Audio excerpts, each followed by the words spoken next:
Neurosurgery में क्रांति। PGI-MER ने एक्सोस्कोप और एंडोस्कोप का उपयोग करके विशाल पाइनियल ट्यूमर के लिए अपनाई न्यूनतम इन्वेसिव तकनीक। पीजीआई-एमईआर के न्यूरोसर्जन प्रोफेसर दांडापानी एसएस और डॉक्टर चंद्रशेखर ने विशाल पाइनियल ट्यूमर के लिए एक्सोस्कोप और एंडोस्कोप का प्रयोग करके न्यूनतम इन्वेसिव सर्जरी की तकनीक को वर्ल्ड न्यूरोसर्जरी में प्रकाशित किया है, जो विश्व संहिता में अपनी तरह का पहला है। Hello, hi, I am doctor दंडापानी।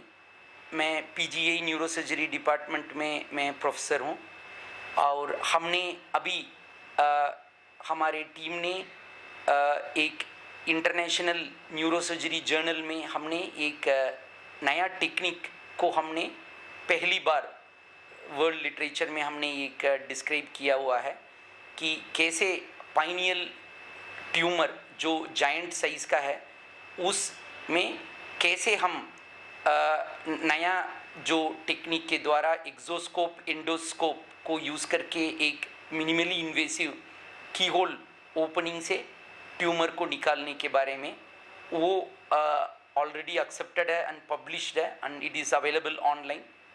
तो हमने सोचा था कि ये हम आपसे शेयर करें। बेसिकली पाइनियल ग्लैंड दिमाग में एक गहरी जगह पे एक छोटा ग्लैंड है जो डे नाइट जो रिदम को कंट्रोल करती है। इस एरिया दिमाग के में बीच में होने के वजह से उस ग्लैंड का जो भी ट्यूमर है उसके आसपास वो पहुंचना थोड़ा सा मुश्किल होती है सर्जरी में। एंड अगर जब वो ट्यूमर बहुत बड़ा हो जाता है वो और भी चैलेंजिंग हो जाता है, क्योंकि वहाँ पे बहुत सारी क्रिटिकल वेन्स होता है जो दिमाग को जो ड्रेन करता है।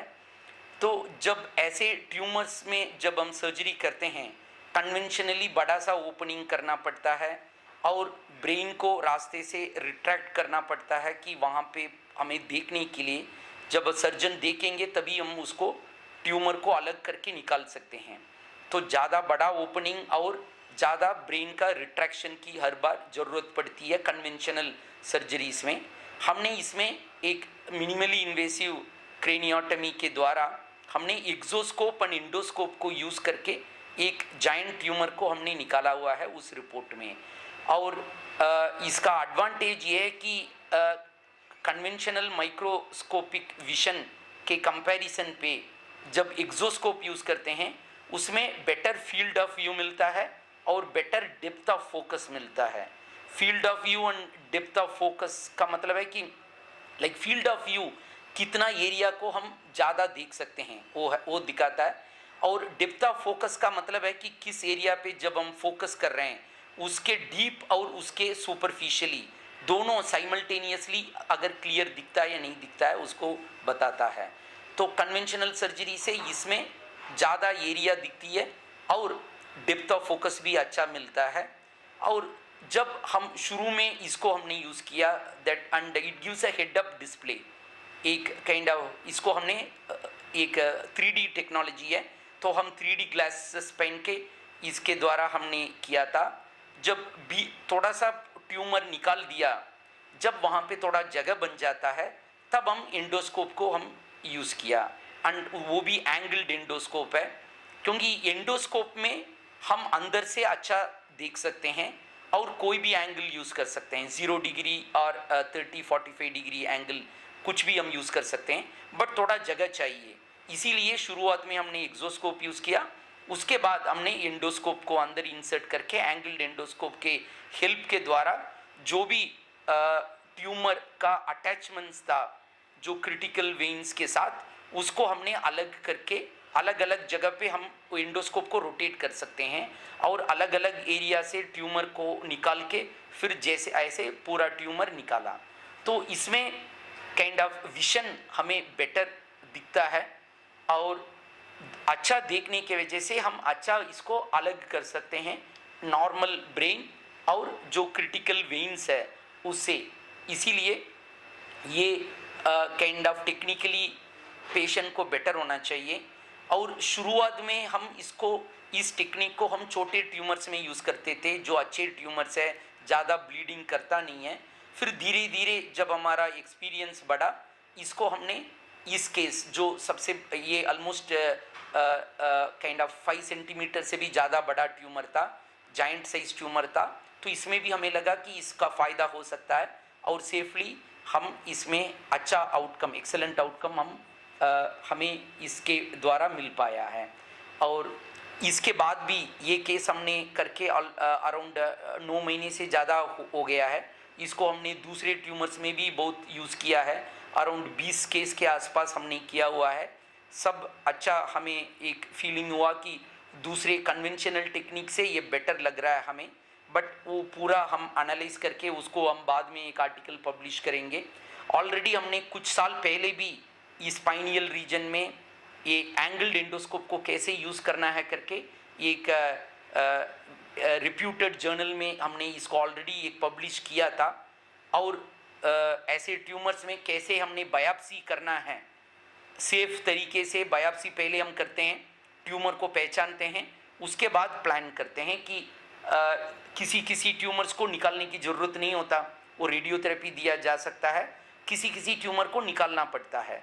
तो इसीलिए कैसे बायोप्सी करनी है वो भी हमने इसके पहले एक नया टेक्निक को हमने एक जर्नल में हमने पब्लिश किया था कुछ साल पहले, around 4 years back, and this is also a new publication in this area. So basically pineal region में हमने बहुत सारे पब्लिकेशन इंटरनेशनल जर्नल्स में हमने किया हुआ है। और इस बार ये एक combination of 3D exoscope and angled endoscope using a minimally invasive keyhole craniotomy, how to remove this tumor fully, we had reported on this technique. इसके पहले छोटे ट्यूमर्स में बहुत सारे लोगों ने किया हुआ है, एंड हमने भी एक पब्लिश किया हुआ था कुछ साल पहले, वो मैंने बताया था। बट ऐसे कॉम्प्लेक्स एंड बड़े ट्यूमर्स में किसी ने अभी तक पब्लिश किया नहीं है। तो ये इतना बड़े ट्यूमर्स को पूरा इस टेक्निक से निकालना ये पहली बात है। बेसिकली कोई भी सर्जरी हम एंडोस्कोप से कर सकते हैं, और बट एंडोस्कोप किसी एरियाज में आसान होता है, किसी एरियाज में मुश्किल होती है। इस एरिया में एंडोस्कोप बहुत ज़्यादा यूज़ नहीं होती है, और अगर यूज़ होती भी है तो सर्जरी के बाद एक बार चेक करने के लिए यूज़ किया जाता है। और या छोटे ट्यूमर जो ब्लीडिंग नहीं करता है, जो अच्छा किस्म का ट्यूमर है, ऐसी चीज़ में यूज़ रिपोर्टेड है पहले भी। बट इतने बड़े ट्यूमर में किसी ने अभी तक वर्ल्ड लिटरेचर में अभी तक किसी ने पब्लिश नहीं किया है। वो हमने उस आर्टिकल में भी मेंशन था कि ये इसीलिए ये हमारे इंस्टीट्यूशन और हमारे डिपार्टमेंट के लिए एक बड़ी बात है। हमने बहुत छोटे बच्चों में किया नहीं है, बट एक काइंड ऑफ टीन एज से हम बड़े उम्र किसी में भी हम कर सकते हैं। छोटे बच्चों में अभी तक किया नहीं है, अगर बाद में अगर होता तो हम बता देंगे, अभी तक हम नहीं किया नहीं है बहुत छोटे बच्चों में। ये हम हमारे हॉस्पिटल का जो इंफ्रास्ट्रक्चर है उसी को हमने यूज़ करके किया, तो इसमें पेशेंट के लिए कोई एक्स्ट्रा खर्च नहीं है इसमें। So because it is there are no consumables involve, everything is part of our department, so we used the existing setup and existing infrastructure. See basically वो ट्यूमर के मुताबिक है। ये टेक्निक हम लो ग्रेड ट्यूमर्स में भी कर सकते हैं, हाई ग्रेड ट्यूमर्स में भी कर सकते हैं। लो ग्रेड ट्यूमर्स में हमने जब भी ये सर्जरी किया, बस अगर पूरा निकाल दिया तो हमें कुछ इलाज ज़रूरत नहीं पड़ती है। सिर्फ हम 6 महीने के बाद, फिर 1 साल के बाद ऐसे हम MRI करते रहते हैं। अगर ट्यूमर वापस आती है तो तब हमें कुछ करना पड़ता है। But low grade tumours usually recurrence होता नहीं है, वो they have a very good outcome. And जब हाई ग्रेड ट्यूमर्स की बात करें, उस ट्यूमर्स में इसके बाद भी रेडियोथेरेपी देना पड़ता है और उनको फॉलोअप में रखना पड़ती है। बट इंटरमीडिएट ग्रेड्स में हम थोड़ा सा वेट करके देखते हैं, ट्यूमर अगर थोड़ा भी अगर डाउट लगता है तब रेडियोथेरेपी देते हैं। अगर हमें लगता है कि बिल्कुल ठीक है तो रेडियोथेरेपी नहीं देते हैं, बट फॉलोअप में हम रखते हैं। सो वो लॉन्ग टर्म जो प्रोग्नोसिस है वो ट्यूमर का टाइप के मुताबिक है। दिस टेक्निक के द्वारा हम किसी भी ट्यूमर को हम उस एरिया में, पाइनियल रीजन में हम निकाल सकते हैं।